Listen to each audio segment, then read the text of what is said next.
something in the order of 125,000 civilian deaths, possibly more. To sum up, then, I've drawn up here a diagram or chart which sort of makes some direct comparisons between the situation of Germany's defeat in 1918 and the situation in 1945. Let's deal first with 1918.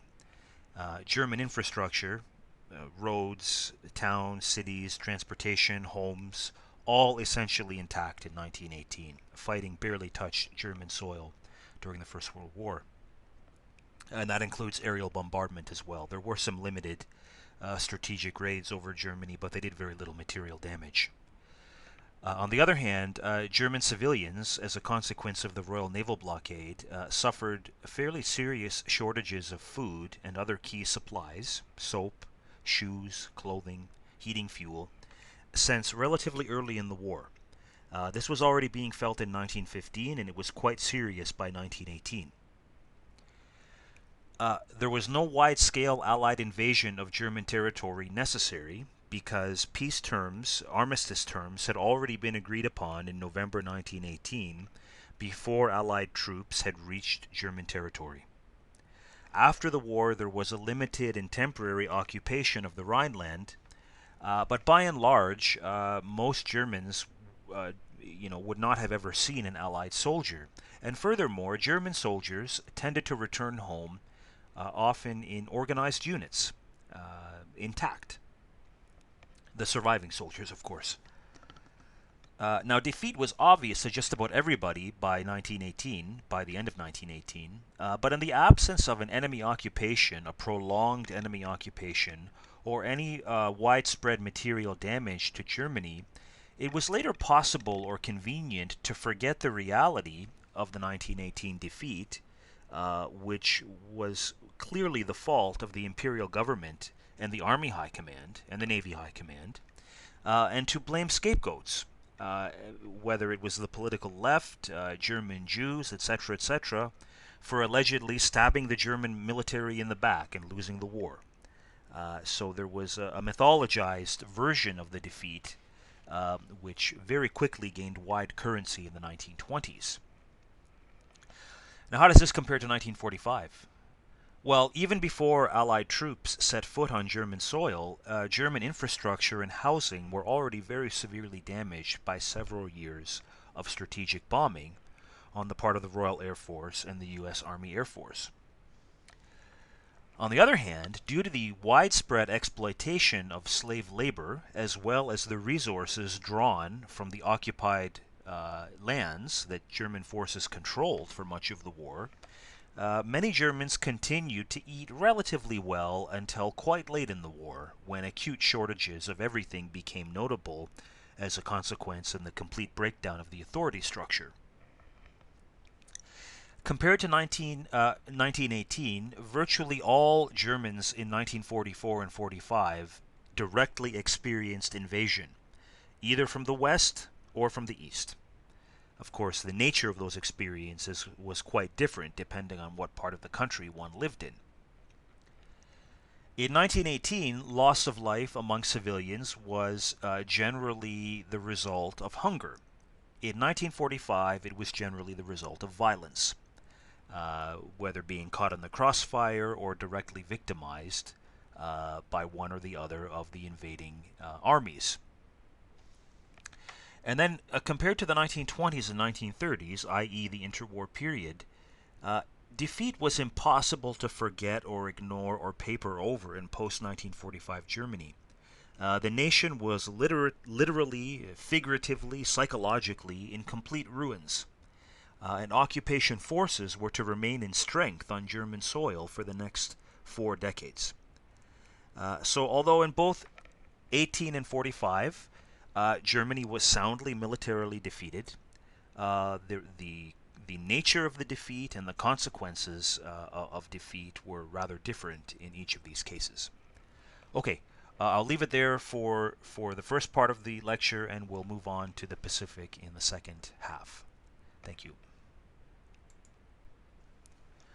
So in the aftermath of the Japanese conquests of 1941 and early 1942, and the important naval engagements that took place at Coral Sea and Midway later in 1942, the Pacific War, putting aside the situation in China for the moment, was basically a defensive war for the Japanese, with the Americans and their allies uh, putting pressure on the Japanese perimeter in the Pacific from the direction of the Central Pacific, uh, based in the Hawaiian Islands, and also from the direction of the southwestern Pacific, based in Australia. And so we're not going to talk about so much the drive from the southwestern Pacific, which included the fighting for New Guinea, which is on the map just above Australia here, but more so for the moment on the Central Pacific Drive, which was um, based in Pearl Harbor and largely fought by U.S. Marines with obvious support from the U.S. Navy. And these battles, which were usually Defeating Imperial Japan. centered around very small island chains or coral atolls, uh, were premised on the need to uh, develop a series of airfields that could bring U.S. strategic air forces closer to the Japanese home islands, from which they could either bomb the Japanese home islands and or support a potential amphibious invasion of the Japanese home islands at some point later in the war. So the very small objectives that we find in the Gilbert Islands or the Marshall Islands or the Marianas were not in and of themselves significant. They were merely stepping stones to that were part of a larger strategy of the development of airfields and the reduction of the Japanese defensive perimeter in the Central Pacific. And both sides, I guess, underwent a series of developments or evolutions during these battles. So, for example, if we look at the U.S. Marine landings in the Gilbert Islands, especially at Tarawa in 1943, the Marines took very, very heavy losses for what was a small objective, and learned the importance of the application of massive fire support in an effort to minimize casualties, which was put into effect, for example, in 1944 in the landings on the Marshall Islands, like Kwajalein, for instance, which saw fewer U.S. casualties as a result. But the Japanese also learned lessons during these battles, and one of these lessons was the importance of offering better protection to the island garrisons and encouraging them to fight under cover rather than out in the open, where they were exposed to the heavy U.S. fire support and easily destroyed. So in other words, the Japanese increasingly resorted to digging in deeper and deeper and deeper on their positions, such that they were fighting the battle practically from underground. It was sort of a variation on the trench warfare of the First World War. And this, to an extent, offset the U.S. advantage in heavy fire support, whether delivered from the air or from naval assets. And tended to increase once again the numbers of U.S. Casualties. And although these landings are not widely understood, at least from a Canadian context, because this was really far outside the limits of our role in the war, they were increasingly quite large and sophisticated in terms of the number of troops involved. For instance, when it came to the Marianas landings in 1944, which were focused around Saipan, where there was very, very heavy fighting, we're talking about a landing force of 250,000 troops and 1,000 ships. I mean, this is in the same order of magnitude as Operation Husky or Operation Overlord, although the nature of the objective is radically different. and much smaller. And of course, the environmental conditions are also different in these cases than what they were in northwestern Europe.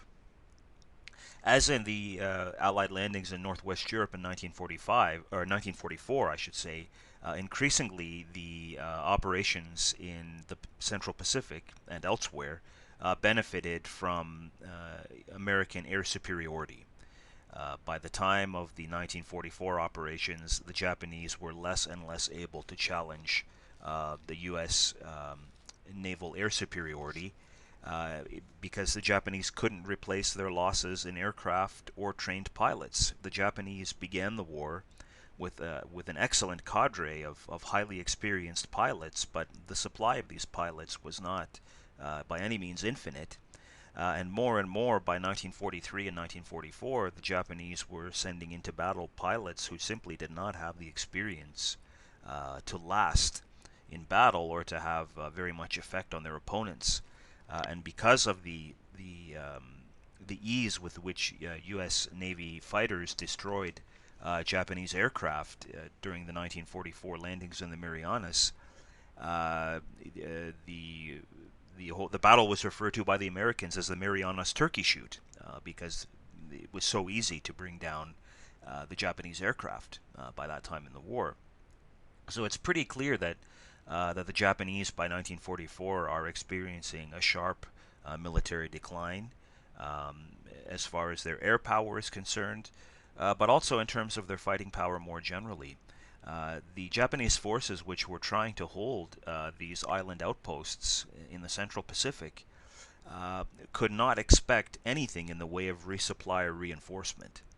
These were essentially expendable, sacrificial forces who were left behind to try to slow down the advance of the U.S. Navy and the U.S. Marines, who were advancing across the Central Pacific.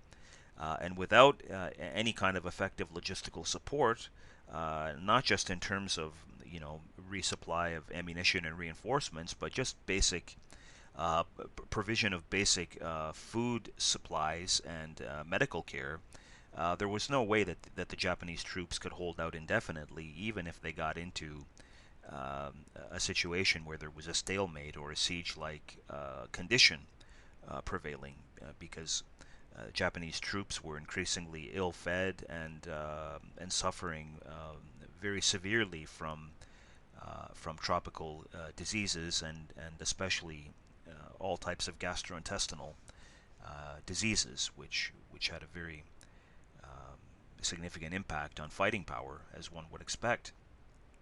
So the Japanese logistics failed at most levels to sustain the defensive perimeter.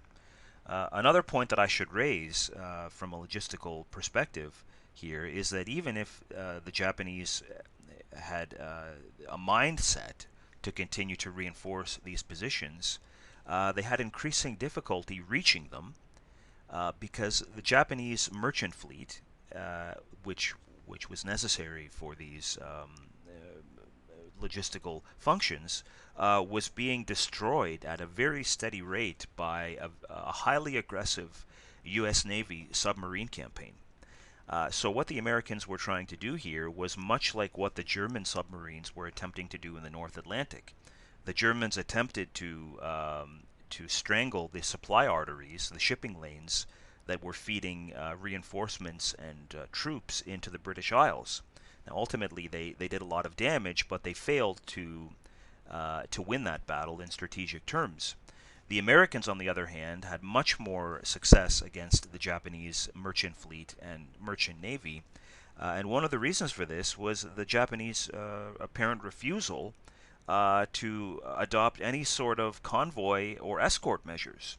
They continued to send vessels out in small groups or individually, and they were highly vulnerable to interception and destruction by U.S. Navy submarines who claimed greater and greater numbers of victims, and of course the destruction of the merchant fleet made it all but impossible for the Japanese to reinforce their defensive perimeter.